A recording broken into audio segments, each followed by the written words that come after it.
Hello and welcome to the Front Row, Back Row podcast, a show started by two physical therapy school classmates who sat in very different sections of the lecture hall. We cover topics that help you start, build, and grow your physical therapy practice with your hosts, Dr. Owen Campbell and Dr. Brian Wolf. Hello and welcome everybody to the Front Row Back Row podcast. Blah, I can't talk on that intro. Today we are going to go over the topic of 3 must-read books to get more new patients. So this all came about when I was looking at my schedule, and here in Phoenix, Arizona, everything is very nice, but it's about to get very hot, and we're going to lose a good portion of our population because they're going to go back up north. So what I need to do is, I was thinking, man, I gotta get my marketing dialed in a little bit. I've had a few months now of my own practice, so I have a little bit of cash to work with if I want to spend that on some advertising. So of course I text my consultant slash co-host, Brian Wolf, with me, as I did introduce him as well, but this is Dr. Brian Wolf, owner of Evolution PT and Fitness. And my name, of course, is Dr. Owen Campbell. I'm the owner of Simplify Motion PT. And anyway, God, that intro was terrible. We can't start it over, so you just got to keep rolling. I know, right? We both have like hard outs at the end of this. So exactly. Anyway, our listeners know and love us. Yes. So anyway, I was having these thoughts in my head, man, I got to get some marketing. I got to figure it out. What's some good books to read, right?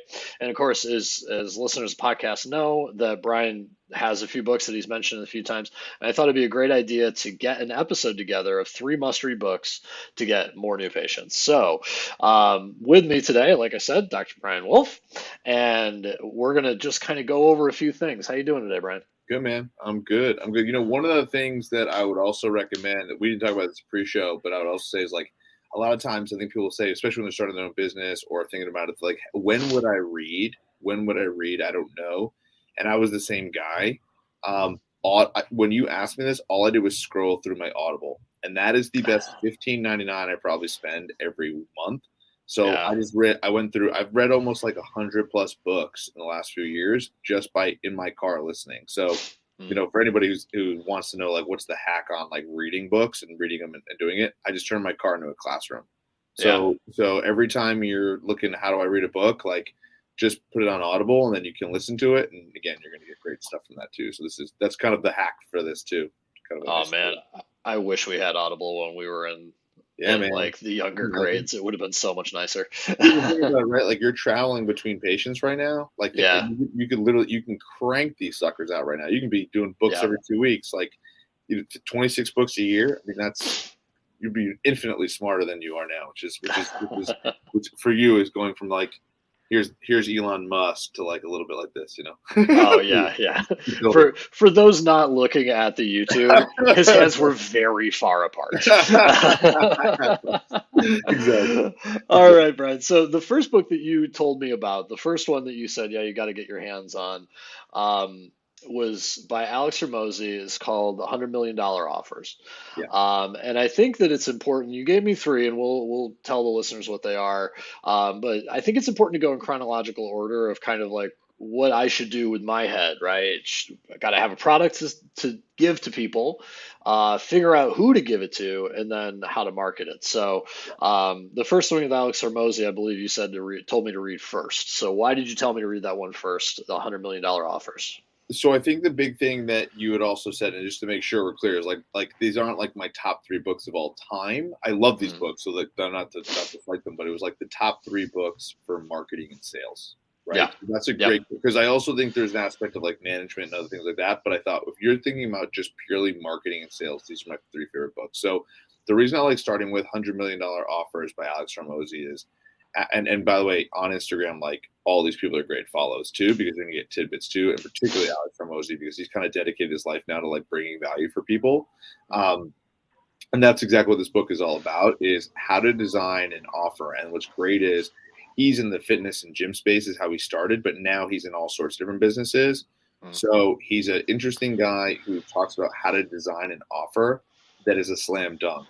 And so if you can design a really good offer by creating a lot of amazing value for clients, patients, you know, for whatever, in terms of like people buying products, people will buy those things and people will do them, and it makes the next few stages, which is like sales and marketing, much easier. So, the first logical order, and by the way, he's also written, sales books. He has another book that's I'm sure he's working on the sales book now, but he's also working on 100. He's also got a book, $100 Million Leads, which I also have read, which is awesome. But I would start with this book because there's so many good things about creating a really good offer that are really helpful for people to then again like buy, right? That makes a lot of sense. So then defining that offer, right? So trying to figure out what my value is, right? But I guess the hard thing is I got to get in my consumer's head, right? I got to be able to say, okay, why are they going to spend some money with me versus the guy down the street, right? Yeah. And so what are some of the things that, he kind of talks about in like how to create a good offer, like how to understand, is there any sort of like way of understanding your customer or anything like that I think might Yeah. might be a good way to start? And this is how to like leverage that book really well, right? Yeah. So when it comes to building a great offer in physical therapy, let's use that space. Yeah. In physical therapy, a classic example of what we were taught in physical therapy school that is not a good thing for business is, hey, I'm going to help you improve your range of motion. I'm going to help you improve your strength. I'm going to help you improve your balance. I'm going to help you improve like your back pain or your neck pain, whatever. You're going to help improve that thing. Yeah. Right? People don't care about that. They just don't. Okay. Like, people don't care. I mean, not. I don't want to say they don't care about that, right? Obviously, if they hurt, they're like, but our agenda is let me increase my shoulder range of motion. Let me increase my spinal rotation, right? Mm-hmm.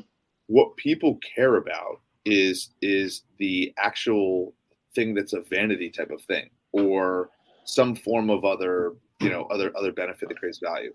So the idea behind value, like a great example for you is, here, check out this program that's going to help you drive a golf ball 10 yards further in front of all your friends.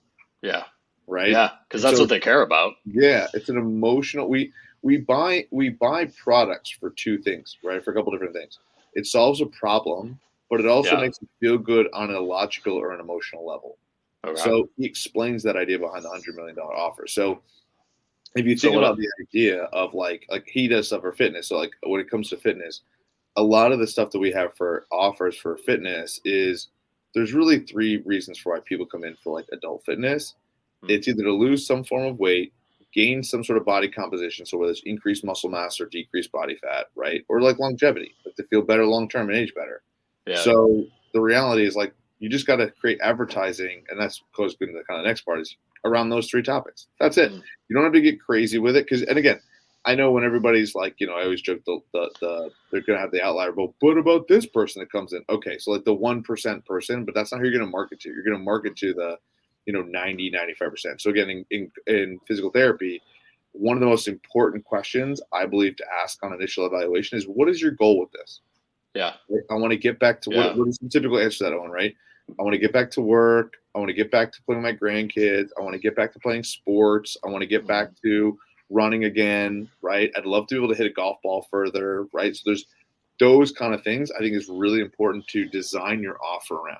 Like, this is what I've thought about in physical therapy all the time is what's the let's drive the golf ball 10 yards further program, right? Or like we designed a program like for lacrosse players, a shot program that we know can guarantee in 12 weeks to increase your shot velocity.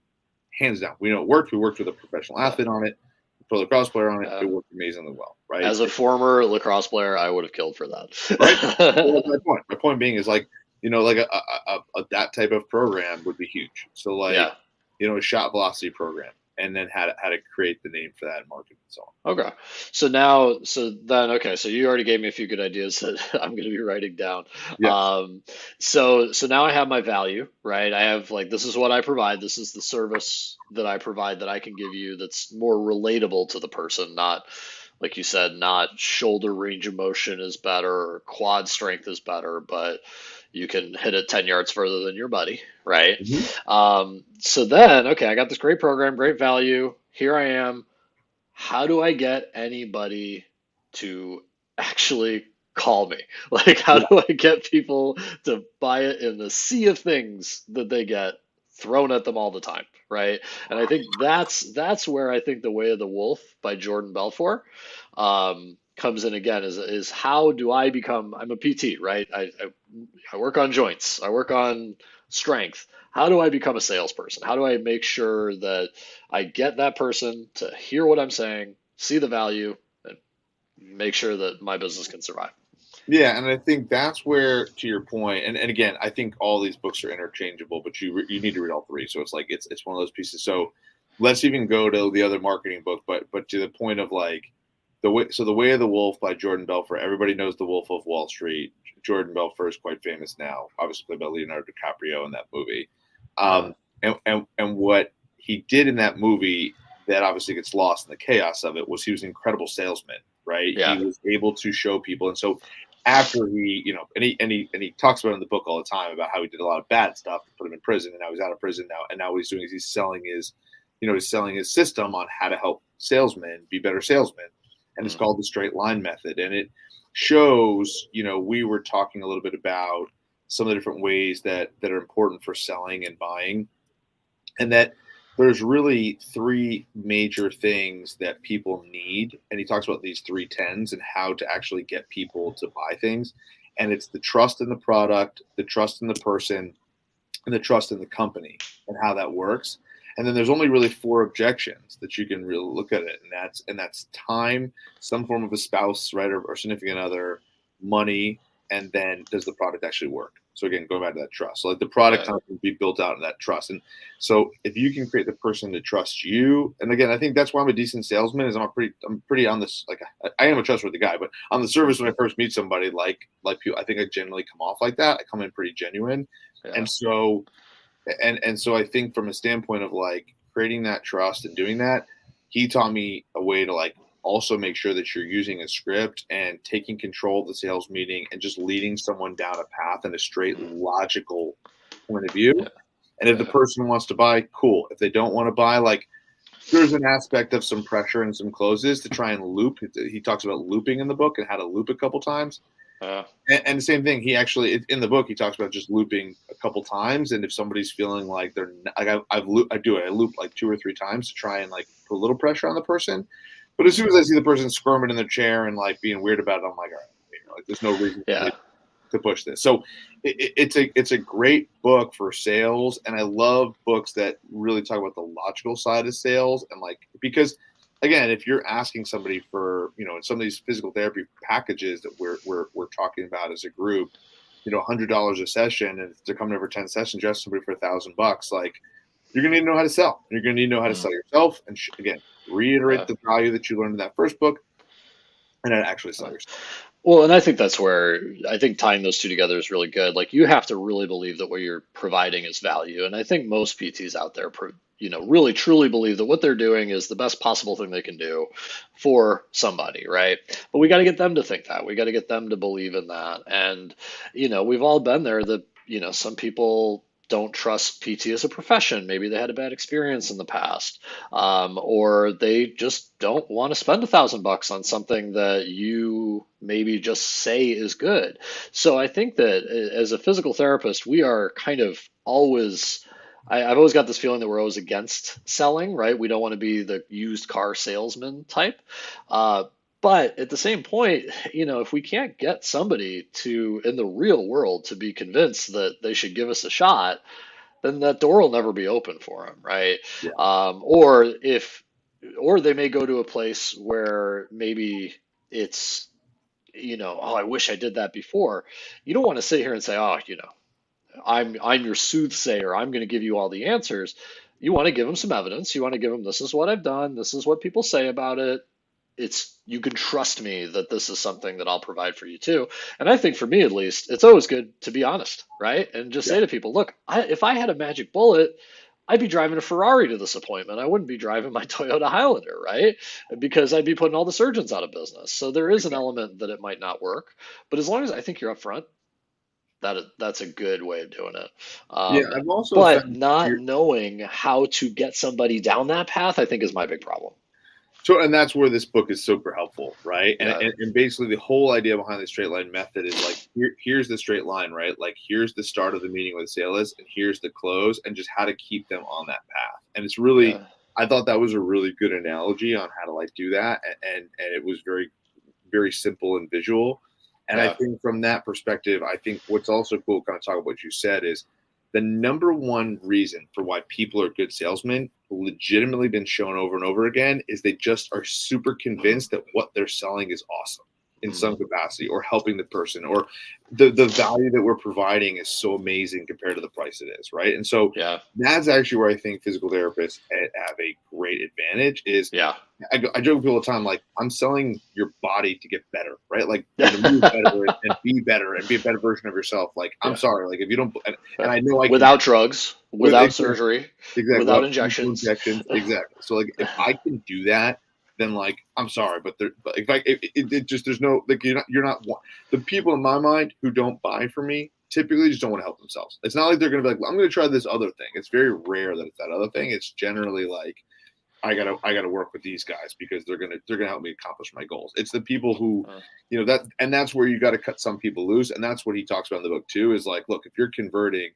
50% of your sales, you're doing amazing. And so the yeah, idea basically of like, that means 50%. That means you're also losing 50% of sales. So like yeah, in general, that's key, which is going to bring us to our next book. But in yeah, terms of, if you think about marketing ratios, say you're marketing to people and say you market to 100 people. So I was talking to my cousin well, the other day. He was like, he got 29 leads. Let's break that down. He had 29 leads. And what would be great in that 29 leads is essentially if he landed 2 to 3 of them. And now yeah, let me break down that math on how that works. If you landed 29 leads and I followed up with 29 of them, you're pumped that half of them call you back. Now those are okay, a little different leads because they were direct in the way that he did it, but say they're different. So like, let's make it simple and round because round numbers are easy. But let's say it's yeah, 30 leads you get, and they're yeah. cold. I get 30 leads. If I talk to half of them, that's awesome. Of those half, if 40% of those people show up, that's tremendous. If 40%, So so of the 15, if say something like 7 or 8 of them showed up, yeah, let's call it 8 to say 8 show yeah, up. And then what I want to do is I want to sell half of those people. That's what I'm okay, talking about, the 50%. So of half those people, I made 4 sales. okay, That's why the next book's going to be important, and that's the marketing, because yeah, you need to get the 30 leads. Because if yeah, you're thinking, but I got 4 leads, again, half are going to show up. That's 2. 40% of them might show up. That means 1. That means you have to close them. Otherwise, yeah. and that's just to close one person. So it's important to get leads in gobs versus like 1 or 2. And that's where I think, yeah, I agree with you completely. This next book is going to be something that probably will resonate more, when we're talking to business owners, right? Because the you have to have the value. I have to know that I provide good care, right?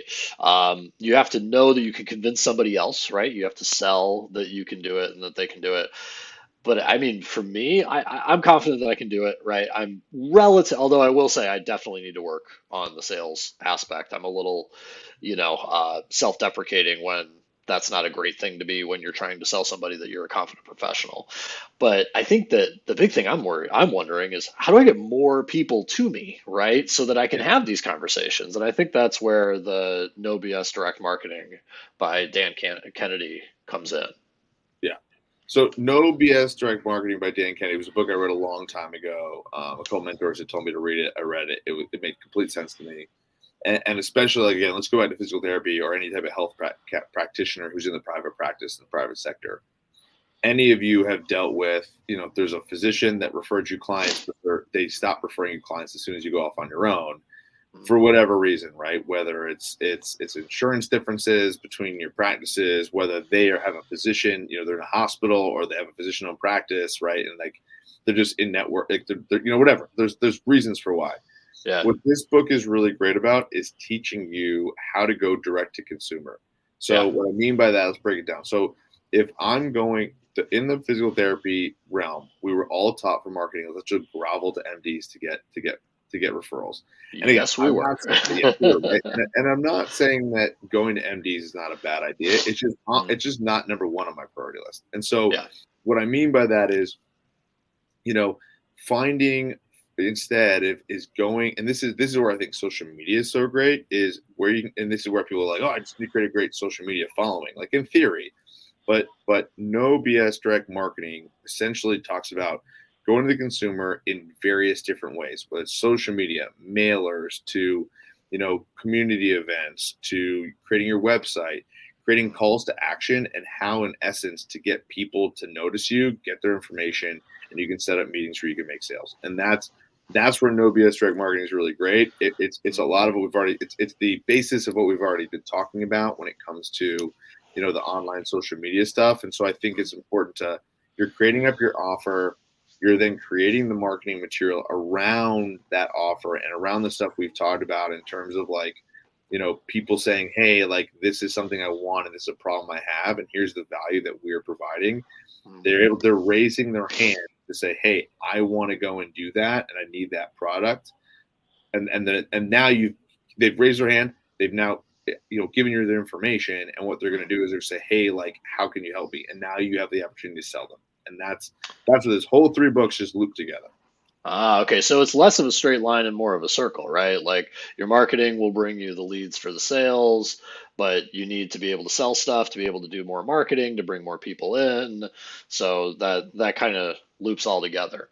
Yeah, ideally what you're doing, and two, like if you think about it financially, is like, we talked about in the past, like cost of acquiring customer. Hmm. So say you're like, hey, the average customer that have physical therapy is going to pay me about $1,000, right? Yeah. And that's typical one. These are easy round numbers. It's pretty typical, right? 10 visits by $100, depending on Exactly. insurance or cash. Yeah. Yeah. So a Exactly. thousand Right? bucks. Yeah. Exactly. No, say it's exactly. Say it's $1,000, On right? average. Yeah. Yeah, I think that was a perfect analogy to use. Whether it's Mhm. insurance or cash, let's use that as the number. Yeah. If I'm gonna spend $3,000 a month on advertising, I Hmm. want to be bringing back 3 times that. So if Yeah. that's the case, like what I want to be doing, that's a great ROI, 1 to 3. So, Yeah. if you're starting with, I'm going to spend $3,000 a month or $1,500 a month, I want to be getting at least, if I'm going to spend 3,000, I want to get at least 9 patients. Yeah. And so if I'm getting 9 patients, that's great. And so the Yeah. aspect of that is like, how do you keep compounding that and creating that? So you got to Yeah. design an offer that allows you to do that. Yeah. You then have to do effective marketing that keeps your cost requiring customer at a nice rate that allows you to acquire the customer properly, so that you're cash flowing that properly. And then you got to be able to sell. You got to be able to sell it, Yeah. right? If you can't sell, like that's where I feel like a lot of people can't sell, and then they get stuck, and that's in different spots too. So I think people get uncomfortable. Like, by the way, this is probably one of the best episodes we've done yet in terms of like the way we've talked about like chalk flowing value. But Yeah. in terms of that stuff, if you're not able to sell, learn how to sell. If you get skeeved out by selling, get unskeeved out and learn how to do it. Right? Hmm. Learn how to do it in a way that Yeah. makes you feel like you can sleep at night, and that's the I, key. I remember a really good marketing person for one of the companies I used to work for. He described my style as the soft sell, right? Yeah. And he Great. said, you're not, you work with them, you talk with them, you tell them how good you are, you're confident in what you do, but you're just like, hey man, call me if you need me. This is my number, and you check in with them in another week or two, right? And I mean, that's what I just default to. I kind of don't like being the high in your face, pressure sell. And I think that's the problem is that PTs think they hear selling, or PTs or healthcare practitioners, right? In general, they hear selling and they think used car salesman. And Yeah. this guy told me, he's like, look, you know better than anybody what PT can do for that person, right? You ask him 2 questions and you know what you can do for him. Your job, you should be looking at this as you are helping them, right? You are helping them solve a problem. And once he said that to me, I kind of said, oh, okay. It feels a little less icky now because Yes. if I don't help them solve it, then the guy down the street selling snake oil is going to help them solve the Sure. problem. So I feel almost now obligated to say that. That's the switch you flipped, right? And I Yeah. think that this is the line that like this again, if there's anything you take away from this podcast, it's right here.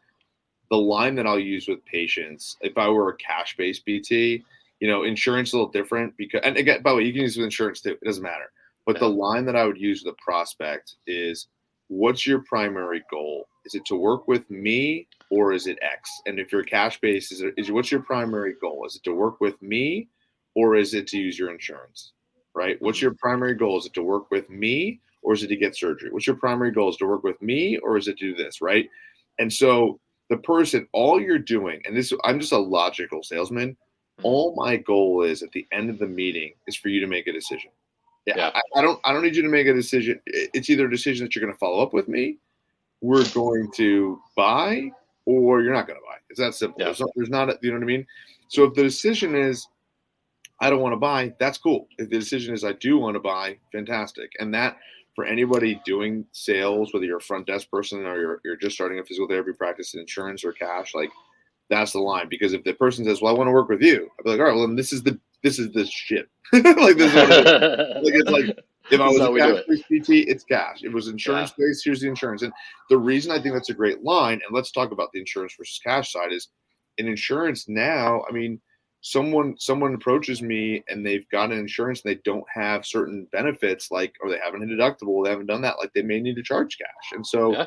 what's the primary goal? Is it to work with me or is it to do this? Right? Yeah. Because you may go to somebody like to your point about the snake oil is going to do something cheap. And I Yeah. think if anybody's ever been burned, to your point, I think every physical therapist, probably at our age, right? Like everybody's been like, oh, well, I would have taught them about physical therapy. And then they've gone and done the snake oil thing with somebody and spent $3,000 and like said, oh, physical therapy was not for me and blah, blah, blah. And they did something stupid. Like Yeah. for us, I think that's the key in believing in what you're doing, because you want to love what you're doing and believe what you're doing, because we know what we're doing is helping. So Yeah. that's huge, you know? So I think Yeah. that's the aspect of it is like, what's your primary goal? And if your primary goal is working with me, then here's what it looks like. Yeah. And then that's the close. Like they're saying, well, the primary goal is to work with you. Okay, well, like there's that means we just do the next steps. We Yeah. figure it Good. Yeah, I think that's absolutely a big thing, that personal connection, right? Like your friend said I was awesome. Do you want to work with me or do you want to find whoever will take your out. copay, or I take your copay, but I'm a 10-minute drive farther away. Do you want to work with me or do you care about that drive, right? Yeah, So those are all the things that I think are, kind of important mindset shifts, right? That I'm yeah, going to have to go through in my journey towards, kind of having the self-sustaining business. And I think those are all I'm writing these down and I'm putting them on my Audible. I already, yeah. I got the Audible subscription. They're going to be on my next when I get my next credit. So, That's awesome. uh, I'd love to hear from anybody listening too. I mean, obviously, people listening to this podcast have an interest in physical therapy and the business side of it. So I'd love to hear anything just about what your journey has been, any hangups that you have. We are on YouTube, we are on Spotify, we are on Apple Podcasts. So please reach out in the comments. Our websites are on there. You can give us a call. Who cares? We want to hear from you. So yeah, that's all I got today, Brian. You got anything else you want to end with? No, man, I love it. I think that's great. We should do this more like with different books, like mindset or management. So if anybody has any questions, we can always talk about this stuff too. It's great. Yeah, I think it's great to bring it towards the PT audience, right? They're big Yeah, books with big ideas, and then if we've been able to implement them, we can digest them and make everyone's life easier. in the healthcare, I think management would be a good one too. You know, for Oh health. yeah. Even if you're Oh not, yeah. if you're not some, I think the one thing I would say is because you're saying healthcare, that I would also say is, I like that we kind of dove into some differences between cash and insurance-based practices today, because the reality is, I remember I heard this line from somebody yesterday that was in the gym business and another gym business in West LA. And he was like, well, my business is a little different because of this. Your business is any different than mine. You need more leads. You need to have a better offer, and you need to figure out how to sell it, right? Like You need that trust. You need people to give you time for your skills or exactly. give So you whether money for your you're skills. like doing insurance, whether you're a plumber, whether you're doing a cash PT, it doesn't matter. None of this matters. All the concepts we just did are sound, and they'll constantly be sound, and they're skills that you'll learn forever. Boom. We'll end on that. Bang. Brain drop by Dr. Brian Wolf. There you go. I love it. Cool. All right. Have a good rest of the week, man. Sounds good, man. You too. See you. Yeah.